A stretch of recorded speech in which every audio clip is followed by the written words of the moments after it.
Okay. Perfect. How do you start it? Oh, it started already. Oh, it started already. No, I'll edit this out. Oh, okay, fine. The funny thing is I never do it because I always find it like funny. Oh, I You know noticed what I that mean? you did Yeah. that. Okay, ready? Okay. All right. What's up, everyone? Welcome back to Disruptive with Gabi and Aaron. Today we are talking about psychedelics, and that's a really cool topic and one that we're both very into. Before we get into it, I will pass it over to my co-host and friend and owner of this home. Not owner, but tenant of this home. Not tenant. Person who lives in this home, Gabi. How's it going? Hey, I'm doing great, Aaron. I'm so happy that we're finally picking this back up. It's been a while, so I'm glad we're doing this reboot. Psychedelics, my thoughts. I've done one ayahuasca trip and 2 mushroom trips, all with relatively high doses. So they were pretty intense trips. When we say psychedelics, I'm not including any stimulants. I'm talking about like natural stuff. So yeah, although I'm open to other things being considered psychedelics, like ketamine, which is anesthetic, but also has some psychedelic properties to it, I guess you could say. What are your thoughts on psychedelics? Yeah, I was kind of gonna make a similar intro where I kind of categorize them into 2 classes. We have our naturally occurring psychedelics, and then there's synthetic. So they fall into the same class because they have the same properties. I would say I'm not reading out of a dictionary right now, but the properties of a psychedelic are drugs that produce a hallucinogenic effect, auditory and visual. So they can make you see things that aren't there or hear things that aren't really there. The interesting thing is when you're on psychedelics, the concept of real kind of doesn't really make sense anymore. Like at least for me, I don't really know what difference between, like, if you hear something, I'm like, oh, is that real? Like, what does real even mean? It kind of makes you question that also. But that's basically what the definition of a psychedelic is. And then there are some of those drugs that occur naturally. They just exist in the world, mainly from plants. And then there are some that are synthetic. They're human made. So ayahuasca is one that you brought up that we've both done. That is a naturally occurring psychedelic. Right. That the active drug in ayahuasca is DMT, dimethyltryptamine. And then you brought up another one, ketamine, which is also a anesthetic, but it is also a psychedelic. It's an anesthetic in the sense that it was synthesized originally to use for anesthesia. But they realized at low doses it produces a psychedelic effect, and that didn't exist until I think the 1960s.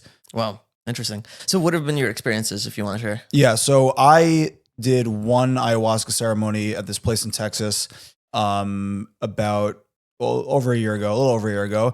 It was a 2-night ceremony. So I got there Friday night, and then it was a 6-person ceremony with one facilitator and then one assistant, or 2 facilitators. There were 2 facilitators and 1 trainee. So there was 7 people really, and then two facilitators. So we all basically sat in a mat. We drank the ayahuasca. It doesn't taste very good, as everyone knows that has had it. It didn't taste that bad to me. Yeah, I don't know. I mean, it's fine. I don't know. Like, people talk about how bad it is. It's just a cup of tea. You just drink it, and if you drink black coffee, this shouldn't be a problem. Yeah, it's not so bad. And then and then the ceremony that I did, they follow the custom of, I think it's called the Shipibo tribe from South America, where in their ceremonies they did it in the dark. They did it at night. They did it in the dark. So all the lights are off. No candles even? No candles. Towards the end, they light some candles, like, as people are coming down, but no, they do not use lights. It's completely dark. And then they have basically the facilitators sort of alternate playing music. So they'll play instruments and they'll sing. What are those songs called? Icaros, I believe. Yeah, Icaros. Yeah, these indigenous shamanic songs, and they'll kind of alternate singing these songs, and then you just sit there, and you wait for it to hit you. For me, it took a very long time. I think it took like an hour, and I didn't feel anything. And I thought, this is a scam. It doesn't work. It doesn't work on me. and then they came out and offered a second cup, and I'm like, yeah, I'll take a second cup. I'll take a third cup. Like, and then like 20 minutes later, I'm like, okay, now something's happening. And then, like, long story short, before what felt like 5 minutes after that, I was like, okay, this is too much for me. I can't handle this. Oh, wow. And that's when it got real. And then between that and the next 3 hours it was a lot. It was physically and emotionally. Wow. Yeah. What about you? Okay, so I'll share my ayahuasca story. You also, I don't know what else you want to share that you've had experiences with before I get into it. Oh, okay, yeah. So, I mean, in addition to that, I think the only other psychedelic I've tried is ketamine, and that was in a clinical setting. So, ketamine, I believe, is in the U.S. is the only. You would know more about this than me, but I believe ketamine is the only legal psychedelic in the U.S. that is used clinically. So it's used clinically for anxiety, depression, and some other stuff. Yeah. And it's administered in 6 infusions. So you go to a clinic and they infuse it it's an infusion IV. It's the whole thing is like 45 minutes. It's pretty quick, but like when you're, at least for me, the time is distorted, so it doesn't feel like 45 minutes. But yeah, you're in a clinical setting, and then it infuses, and then basically once the infusion stops, you basically come down like very quickly, and then you can't drive. It feels like you just came out of surgery, like you're very disoriented, you're dizzy. It kind of makes your whole body numb. I mean, it was used as an anesthetic. It's basically, it feels almost like you just got a cavity filled. I feel like my fingers were kind of numb also. Like my legs were like, it felt like you would have cut me. I wouldn't even feel it. Wow. Yeah. And then, so that is in a clinical setting. It's done in 6 infusions. And then, yeah, very cool experience. It was just mind blowing. It's kind of puzzling to me that it's considered I don't know, I guess a viable treatment for depression, anxiety, and stuff like that. Really? That's interesting. Yeah. Okay. I feel like the critics of it kind of tend to say that the effects of it are short lived, and I see why they say that. Okay. I feel like it has a lot of power. It has a lot of power. It can be used in a more powerful way than a lot of other things can. But I think like people that think like, this is my experience. This is just my experience. People that think that you just go do 6 infusions, then you're good. I don't think it works that way generally. But the thing about psychedelics is kind of hard to talk about is that it's such a personal thing that I can only talk about my experience. I can't talk about what it would or what it has done for other people. Okay, that is so fascinating. And I love that you said that because I feel like there's so much hype around psychedelics. A lot of it is true. But at the same time, it's like viewed as this almost miracle treatment. It's not necessarily that, right? But even that, I might qualify that by saying, for some people, maybe it has been. You know what I mean? Yeah, for some people, it probably has been. Yeah. For me, it hasn't. Right. And the thing is, before I say what I'm about to say, I want to preface it by saying, like, psychedelics can be extremely dangerous. Yeah. You know, if used in the wrong way, it could cause a lot more harm. You know, like I know from my 2 mushroom experiences, the first time I had, it was a positive experience overall. I'm not going to say it was a bad experience. I would consider it kind of like a bad trip where it literally, the experience that I had was so intense. It was too intense for me. I had anxiety from that experience for like a year where I literally thought I would disappear. And I did the second trip because I thought that the first time that I did the mushroom trip, I'm kind of like skipping a little bit, but like to just explain the context, I'd done my ayahuasca experience, which I'll get into. And then a few months later, I decided I was going to do mushrooms. And I took kind of what would be considered a high dose for me. I took about 4 grams lemon texted into a tea, and I did it with friends. So it was a safe environment, but it was no facilitator or anything like that. It was just, a bunch of friends. And I thought that since I'd done the ayahuasca experience, I felt much more in control during ayahuasca. So I thought like, I'll be able to do this. And similarly, it'll be very intense, but I'll still have that sense of like, I won't be too overwhelmed, right? I was so wrong. I was so overwhelmed. I had major out of body experiences. Like for my ayahuasca experience, for example, I had kind of out of body experiences, but they were all sort of controlled. Like when I would close my eyes, I would have the visuals. It felt like a dream while you're conscious, but it was so real and vivid. It felt like an alternate reality. It really felt like I was somewhere else. Like we were talking about what's real, right? Like that experience on being in ayahuasca and seeing those visuals that I had seen, it was just as real as this conversation I'm having with you right now. Yeah. I'd close my eyes and be in a different dimension, and it felt so real. And the things that I was able to do there, I felt actually had long lasting effects on my life today. Like when I'm in my quote unquote normal state of consciousness, the things that I did in that altered state actually changed, how I interact with the world. And we could get into some detail about that. Like I could share some stories, which I find pretty fascinating. But on my mushroom trip, dude, I had no choice. I couldn't come back to reality. Like even if I opened my eyes, I was in a different dimension, dude, for what felt like probably hundreds of years. Like literally, did it really feel like you were there for 100 years? In the moment it did.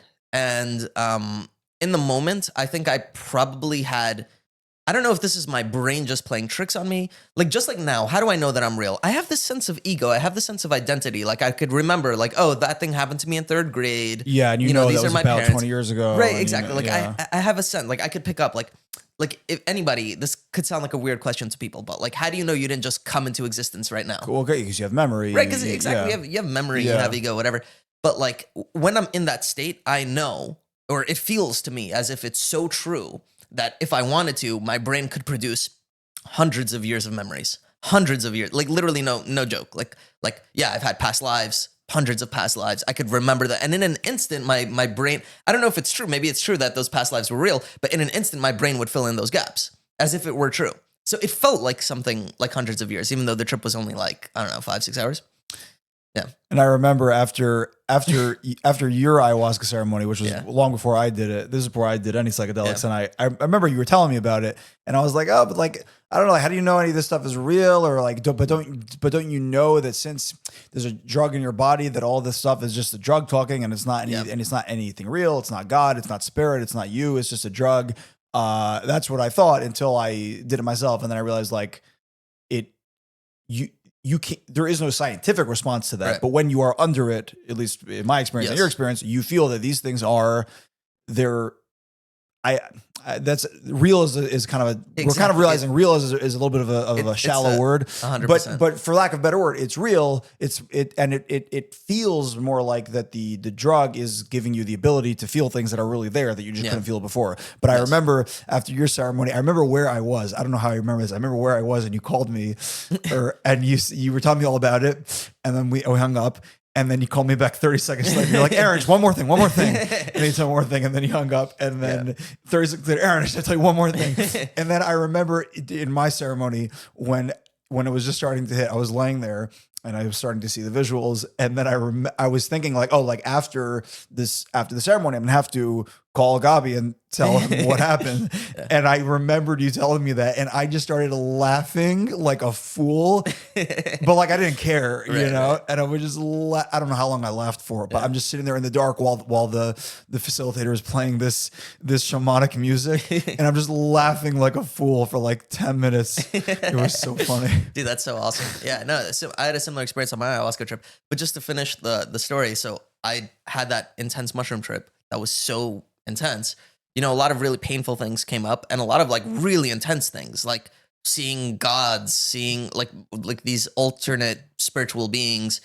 Dude, I still believe to this day, like I saw the birth of my daughter in my shroom trip. You know what I mean? Like I remember it so clearly of just like, it was towards the beginning of the trip. It was some lady, feminine voice that was just telling me like there are certain events that are so important in a person's life that they transcend the space-time continuum, like the birth of your first child. And she asked me like, do you want to see? And I was like, sure. And then suddenly I come into this room and I see like a doctor holding up this blue baby. Like I remember it so vividly, dude. And there was the umbilical cord hanging out. The only difference is that like there was a lot of like kaleidoscopic sort of images around it when I was in the shroom strip. But then like, dude, 2 years later when my daughter was born, I even felt the anticipatory, like, been here before, like massive deja vu. Like I've seen this before, like what's going on? And then once the doctor brought out the baby, I was about to faint. I was convinced I'm about to lose consciousness and just like, this is, I don't know, some weird, I don't know what's going on, but like I've seen it. Like I've seen it before. It was so trippy. Like the same, and this is the crazy thing. I didn't know. I remember when I was in the shroom strip thinking like, whose baby is that? Why is that baby blue? Right? Like, and it looked kind of alien. Like the umbilical cord was so white. The baby was blue and purple, like a totally inhuman color. But like when a baby is born and there's blood all around it and the oxygen level is different, it literally looks like an alien, you know? And so, dude, that's the type of stuff that I'm saying, like, it just freaked me the F out because I'm like, what the heck is happening? Like, what is reality? Like, why do you think she was blue? Oxygen, I don't know, blood on them. It just changes the color. It's like, you don't realize it. They literally, newborn babies, like when they're just born, they actually look blue? Or dude, they look totally inhuman. Really? I mean, yeah, their skin is totally different color because there's the mucus and all. I've never seen it before. I don't know. It's kind of gross, honestly. But yeah, it's intense. So those are a couple that we have done or we've sorry, let me- experienced. Yeah, no, I'm sorry. I thought, yeah, no, go ahead. it's all good. It's all good. So I did a second trip because the first trip was so intense that I thought that I maybe did it wrong because I did it with friends as opposed to with a guide. So the second trip I did with a guide, and I did a slightly less dose. And it was not as intense as the first one, thankfully, but it was still kind of like a bad trip. I was kind of like going through hell a little bit. And that was very difficult for me. But I did have a very redeeming moment. Basically, this was the visual at the end of my shrooms trip before I was just like, I can't do this. I'm just out. I'm checking out. For some reason, all of a sudden, it was going really well with the facilitator. I had this visual, and this is so crazy what came up.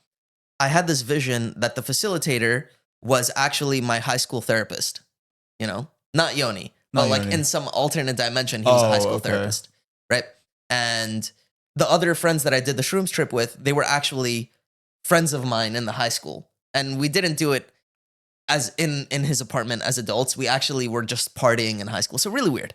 And then suddenly I was just like, wait a second. That's not what happened. Oh. Like, I know what happened. Like, what happened is that I was at my friend's apartment. Like, this visual is like, it's not true. And then suddenly I was like, I realized the facilitator wasn't the high school therapist. He was the devil. Like, suddenly. Like, all of a sudden. Oh, that's dark. Yeah. And I realized I was like, I had some like feeling, not memory per se, but like some feeling of like, I'm Adam from the Bible. I'm some type of reincarnation of Adam. And I'd eaten the fruit. And this man is the snake. And he's trying to kill me. Like, that was the immediate, like, he's trying to flesh me. That was immediately what happened. Yeah. I was like, and all of a sudden, like, I was hearing like, this is what came to, this is the craziest thing. This is what came to my mind. I get this feeling of like, he's trying to flush me away. He's trying to flush me. And I just get like really disoriented and I'm like, where are we? And he's like, here, Gabi, we're here in my apartment in Flushing, New York. And I was like, why did you just say Flushing? Like, dude, literally, like it was the craziest thing. Like, and I was like, I get this thought of like, I'm useless or whatever, right? Like, that's why like I'm no longer needed. That's why he's trying to flush me away. And I had this moment of just like, dude, like I'm a god, and when I'm in those psychedelic spaces, like I get more of that sense of like the miracle of consciousness of how the hell it's even possible for you to be a bag of cells and atoms that are somehow like aware of itself. Like that is the most godly thing possible. We all just take it for granted and walk around as if none of it really matters. But like that's the truth of it. And like when you're in that state, for me at least, I get a clear sense of it. And I was like, there's nothing that anybody else could think about me, whether useless or whatever, that could ever possibly take away any sort of value of myself or how I feel. And every part of me, whether I do right or wrong, is absolutely redeemable. And I was like, I will not be flushed away. And I will not. And I had this like moment of just almost like this internal personal explosion of like all these stories and epics and everything. Like Gurren Lagann came to my mind. People that know Gurren Lagann might appreciate it, of just like this idea of like spiral power and like humanity is redeemable, right? And like all these other epics, like Lord of the Rings, like all these great stories, like what's it about? It's about this. It's about life. It's about you are absolutely redeemable. And it felt like more so more than as if I consume the stories. This is going to sound really bizarre, but like more than I consume the stories are truly actually a reflection of who I am inside. Like the stories are meaningless. It's the feeling that I project onto them that actually means so much more. And I realized that all of that was internal. I had this is all happening in one moment where I realized like all of that is internal, like the infinite value of myself and all of humanity, and really just like that I will never allow myself or any part of me even to be flushed away like that. And then I was just like, I just have to go. And that's how I ended. I left. I walked back home. I literally walked back home. Were you still high? I was still high, yeah. The facilitator helped me walk back home. Oh, okay. Yeah. And he's like, are you sure? I was like, dude, I need to get the fuck out of here. Really? Yeah, I just went back home. Oh, wow. Yeah. Yeah, so that was my second shroom trip. And that sounds really intense, right? That was probably a 10th as intense as the first mushroom trip and the ayahuasca trip probably. Yeah, it's definitely, it's definitely no joke. I mean, these things are very, very powerful. Yeah. One of my pet peeves is that when people are very, very against psychedelics or just drugs in general, it's like come on, like there's some nuance there, like not all drugs are the same. Yeah, like I will cede that there are downsides, but like there's downsides to everything. Like I drove here, I could have died, you know? Yeah. Like there's a lot of things that are dangerous. Exactly. I'm not equating driving 10 miles to doing drugs, but like, you know, they're it's more complicated than that, you know? Yeah. You did bring up, I mean, just now and with that story and with something you brought up previously, the idea of safety and like what could be. So I think that's something we could maybe talk about a couple minutes of like what are potential safety issues or dangers of psychedelics. So I think like we can, I think, I guess you talked about sort of like on the emotional side of like, you know, what could go down, like how it could affect you. And like you were saying, like you felt like for a year you were, and I don't even think, I mean, I don't even know if you would say that was totally negative. Like maybe you do you feel like that's something that you benefit from or you needed to go through?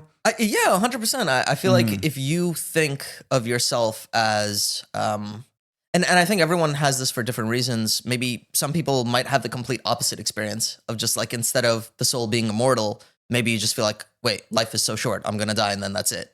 Right? Like some people do have that experience. And that's also a completely relieving experience because some people maybe feel so much pressure about, you know, what other people think about them and what they're doing with their life that you need to just know. Like Steve Jobs actually talked about this. He had lots of experiences, I think, with LSD and mushrooms.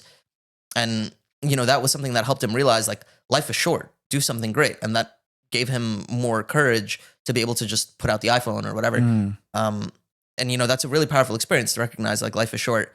Don't care as much about what people think about you. Right. And it's so easy. It's so much easier said than done. Right. Like it's so much easier to say like, hey, life is short. Don't care about what people think, but you still do. Right. Right. So that is one of the very powerful things that psychedelics can do in the sense that it's an experience. Yeah. So it's not like you can't tell someone to do that. Like it's, you know, you have to feel it. You have to feel you know, so there are other ways of achieving that than psychedelics, 100%. But psychedelics are a tool that can be used to experience something like that, where like you come out of it and you're like, why would I care what someone thinks of me? You know? Now, unfortunately, that doesn't necessarily last. You know, maybe it does if you put in the work. There are, you know what I mean? Like it's not like a magic thing that once you experience it, then you know, like I think still to this day, I'm affected. I would say impacted by my ceremony 100%. over here. Like I think I have dreams every night that are bizarre. Even last night, and I'm like, these dreams are. I didn't have these dreams before. I had weird dreams, but not like this. Interesting. But it's not like, you know, it's not like afterward. I remember I called you. I was feeling like I don't feel that way all the time. Like sometimes I don't feel good at all. You know, 100%. And it's like it's a. I think when I did ayahuasca, the facilitator was talking about how they consider this an ordeal medicine. It's they talk about it as a medicine. They really consider it that, but they consider it an ordeal medicine in the sense that it's not it's like something you build a relationship with. You know, and they literally talk about that. They talk about it having a spirit. And you have building a relationship with this over time. 100%. Yeah. No, I totally agree with that. I don't necessarily know if it has a spirit. So ayahuasca, there is a lot of spiritual beliefs about it that don't necessarily, you don't really get the same thing from the other ones. But well, this is the pro about ayahuasca. Actually, there's a long tradition on the use of it and how to use it. Yes, right. That's a huge pro.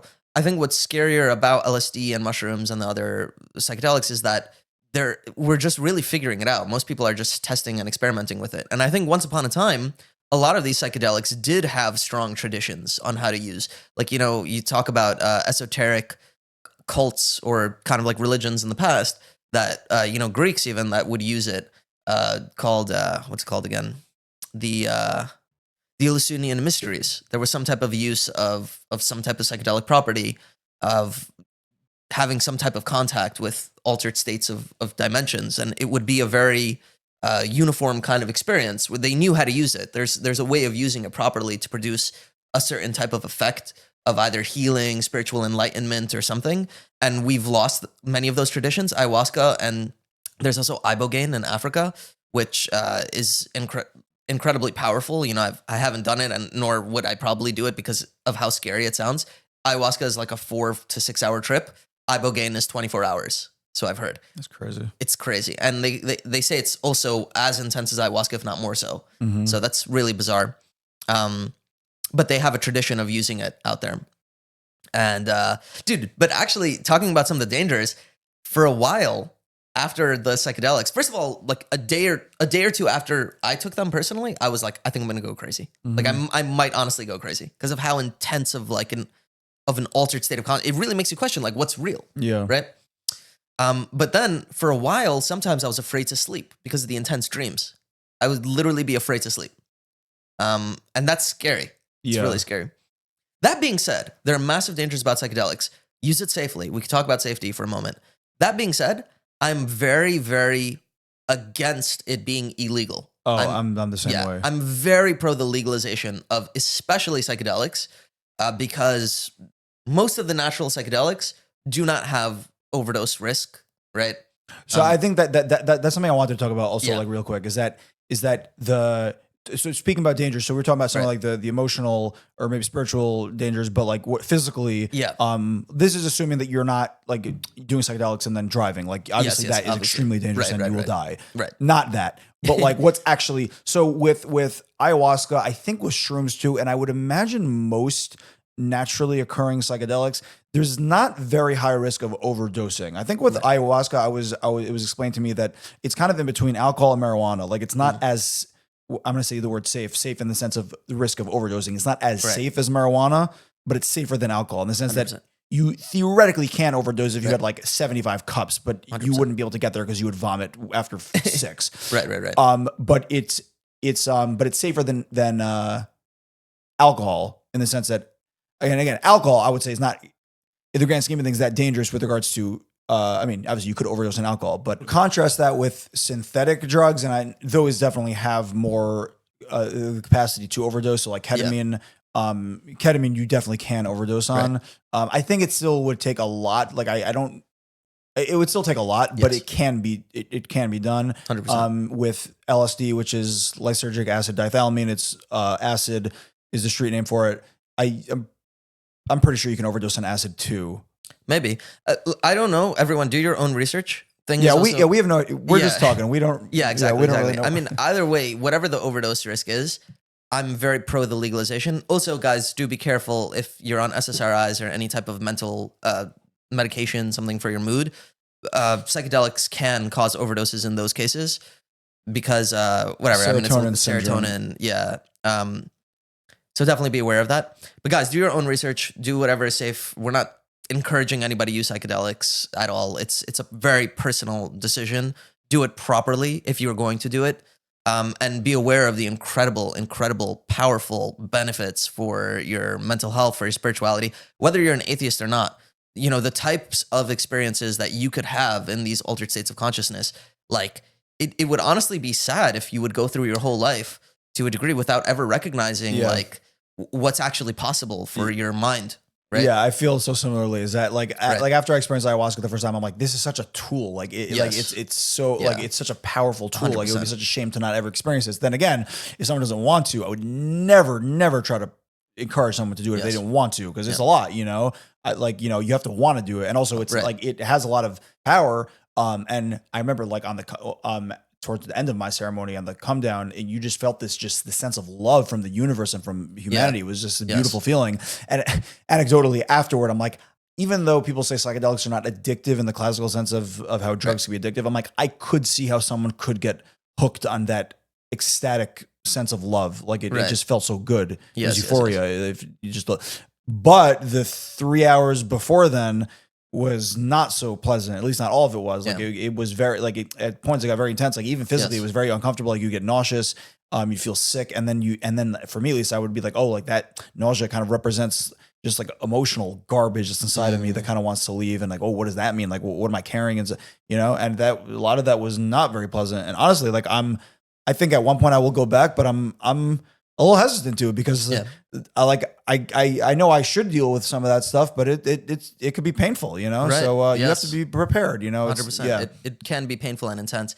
I do want to share a little bit of an anecdote on my ayahuasca journey of just an example of something that like stuck to me that was really powerful to come to mind. I got into this argument with my boss before I'd done the trip. Not like right before, but a week or two before. And I was telling all my friends about it, about how ridiculous he was. And, I fought back, and I wasn't sure if I really did the right thing. I was like very uncertain about it, actually. And I get into the trip towards the beginning of the ayahuasca journey. And similar to you, I thought it wasn't going to affect me at all. 20 minutes in, though, my face starts going into seizure, and I have this moment of just like, almost like a voice like, oh, Gabi, you have no idea what consciousness is. And then just immediate, like, I felt like I flew out of my body. It was insane, dude. But towards the beginning of the trip, I had this vision. Oh, and this is also a really important thing. Almost like a waterfall. You know the De Muertos skulls? Like they have like those skulls with the flowers. No. It's like from Mexican tradition or something, I believe. But anyways, I had this vision of like me being on a boat and I'm going towards a waterfall that just had this skull imagery on it of this with the flowers and everything. And I was like, this is so weird. Why am I going there? And I'm just getting closer and closer. And I'm like, what? Why? Like, this is so weird. Like, and then I was like, you know what? Let me just embrace it. Let me just see what happens. And suddenly I go through the waterfall, and then like, it feels like a curtain of my life just opens up, and all the traumas, all the crap, I just start laughing about it, laughing about all the things that ever happened to me. And it was like the funniest joke ever. It was literally like the funniest joke ever. And like this, especially with this boss, like what came up was just like, Gabi, like, why would you ever doubt yourself? Like, you're this like incredible being. Like I genuinely started to feel like this like sense of like, I should be confident. I should be like good with myself. And I was just laughing my whole life off. And I had these visions of past lives. And this is also like, this is a bizarre one of like, I had one of my visions was that in my past life, I wasn't able to say goodbye to my parents in one of my past lives. And I was finally able to say goodbye to them, you know? And I was crying.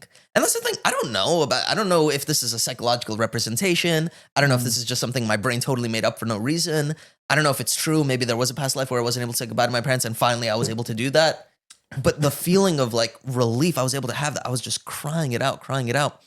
And then I understood, like, I felt so powerful. I was like, wow, like, you know, like I am God. I'm part of this thing. Like whatever the universe is, like I am an expression of it, you know?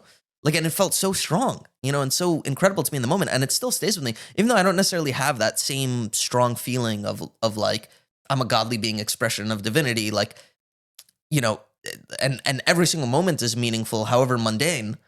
Like, even though I don't necessarily feel that as fully as I did in that moment, that still carries with me, right? And the beautiful of life and the beauty of life in the everyday, even hard times, like that idea is still something that I believe and carry with me. And one more thing. Another vision I had that was really cool. This is a bizarre one. I had this vision of like my mom. Well, actually, before it was my mom, like suddenly I see this like pink being that's like crying and complaining and just this like kind of like naggy, very like just like kind of like this gross being. And I was like, who is that? And suddenly on closer inspection, I recognize, I'm like, oh my God, that's my mom. And I was like, why does my mom, that's not my mom. And I take her with my hands and she's like crying and everything. And with my hands, I turn her like back into my mom, you know, like I bring her face back and her body back and everything. And I'm like, this is my mom. And I gave her a huge hug and I loved her. And we were crying, and then we felt much better and we stopped crying. And I felt such an incredible love in that moment. And that I think is such a powerful idea of like, there was this representation of like this feminine love in my life that just turned into this thing. And I corrected it in a way. And I feel like it felt so powerful. And though necessarily, I don't know if that lasted or not, I don't know, but it felt like it really carried with me, you know? And like, those are the types of things, it's so bizarre. And not everyone has those types of experiences. Not everyone gets visuals, but it's like, that is what's possible, you know? Yeah. I mean, certainly like that feeling is not necessarily going to stay with your consciousness with every second till the rest of your life, but it's something that that no matter what, you'll probably always remember that, you know, like, so you're always going, like, you can always look back to that and even though it might not be so easy, like tap into what that felt like, you know, that you did experience that, even if you aren't at this very second. Right. So before we wrap it up, we're going to do a quick segment, a fun thing, different topic. We're each going to share a rant that we have. Totally unrelated. Could be any topic. I don't know what you're going to talk about. You don't know what I'm going to talk about. So you want to go first? You want to go first? You go first. I'll go first. Okay. My rant is going to be about AT&T. I recently moved. I've been holding this in for a while. I recently moved from Texas, Fort Worth, and now I live in New York, in Queens, like 20 minutes from here, Long Island City. And in the process of moving, one of the things that I need to do is cancel my subscriptions and my service and power and stuff like that. So I need to cancel my internet. And I had AT&T. So I call AT&T and actually there were a few instances. I called them, I chatted with them. This was like an ongoing thing, but I'll just share the phone call. I called them and I asked them to cancel, and they are asking me about why I want to cancel, right? And I say because I'm moving, and then they say, well, do you want to take your internet with you? Do you want to are you going to, and I'm like, no, I just want to cancel. And they're like, oh, is it a price thing? I'm like, no, I just want to cancel. And they're like, oh, could you share with us? I'm like, bro, I want to cancel my internet. I don't need you to use your sales tactics on me to try to get me now listen, I understand that they train their customer service representatives to always ask why people are canceling, because they think that they can circumvent the canceling if they can offer a reason why they should keep it even though they want to cancel. But it's I'm not someone to practice your sales techniques on. Right. It's an insult to my intelligence that you thought that I didn't think that through. If I thought it would be best for me to bring the internet with me, I would have looked into that. I would have Googled that. I would have said, oh, maybe I should do that. If I want to call and cancel, I just want to cancel. I do not want to give you my money anymore. They're saying how it's oh, we want to find a solution that I'm like, bro, you want my money. You want my $50 a month. And I understand that that's capitalism. That's beautiful. I want to cancel it. I do not care about AT&T. I care about me in this matter. I'm moving and I'm going to get internet where I moved to. In this case, I was moving to your parents' basement and there was internet there already. If there wasn't, maybe I would have brought it with me or figured out a way. But it's the place I was going, and they're like, oh, but the internet you have is really good. Are you sure you don't want to, you sure you don't want to still keep it because it's excellent internet? And I'm like, no, I don't want it. Just cancel it. Why are you wasting my time? You're wasting your time. I'm not going to keep this. I'm like, I don't care how good of a salesperson you are. I will not keep this internet. It drives me nuts. AT&T, please be better. That's my rant. Wow, dude, I love that rant so much. I have 3 things. First of all, I just performed in a comedy show. Yeah, Aaron came to support. Everyone else canceled on me. So I'm not too upset about it. But yeah, I froze for 10 seconds in the beginning. It was so embarrassing. But, then I recovered and got a lot of laughs. And I just do want to say, guys, don't give up on yourselves. Try something new. Do it. How is that a rant? I don't know. Okay. All right, that's rant 1. Okay. Rant 2. I'm listening to this book called Blitzed. Fascinating book. It's about the use of drugs in Nazi Germany. He wrote a second book called Tripped, which I'm excited to listen to after Blitzed, which is about the use of psychedelics and MK Ultra in, the government's use and stuff. And what my rant is that the government should not tell you what you should and should not be putting in your bodies, what you're allowed to consume, what experiences you're allowed to have and not allowed to have. As long as you're not hurting and harming other people and taking away other people's rights, the government has no business to tell you can't do LSD, you can't do mushrooms, you can't do ayahuasca. That's 100% bullshit. And it's crazy to me. There are many places in America where you can do ayahuasca legally. They have, Aaron was in one of those places. They have religious exemptions, or I don't know what the word is.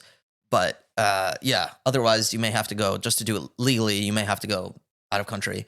And even then, be careful, do a lot of research, understand, there are shamans that don't have your best interest in mind, right? They're maybe not trained, they might, right, they might not be trained, yeah. Maybe they're just after the money, and there have been cases of predatory shamans too, so it's you got to be careful.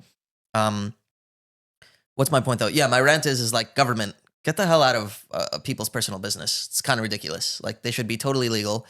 This is kind of Nixon's fault, and politics do better. What's the third one?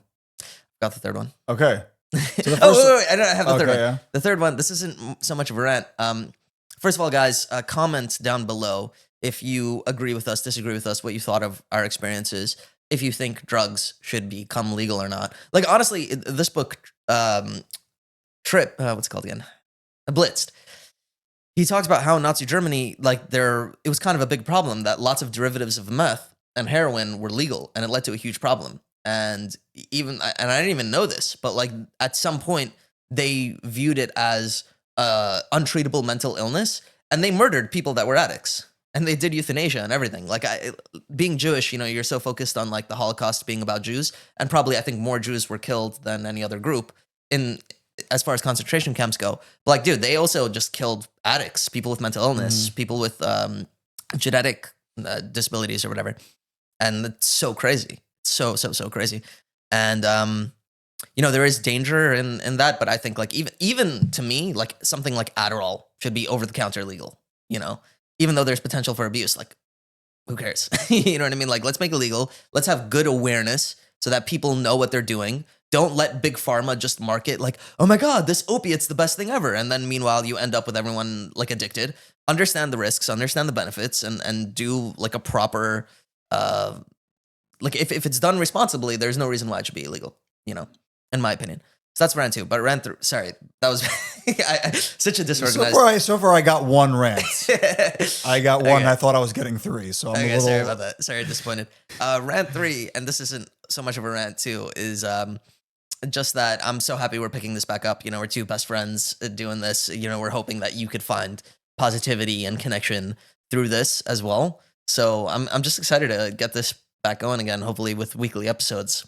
Yeah, me too. Still 1 for 4 on the rant. So I think we need to go to the dictionary and look up what the definition of the word rant. Anyway, that's all our time. Thanks to everyone for listening to Disruptive. Talk to you guys next week.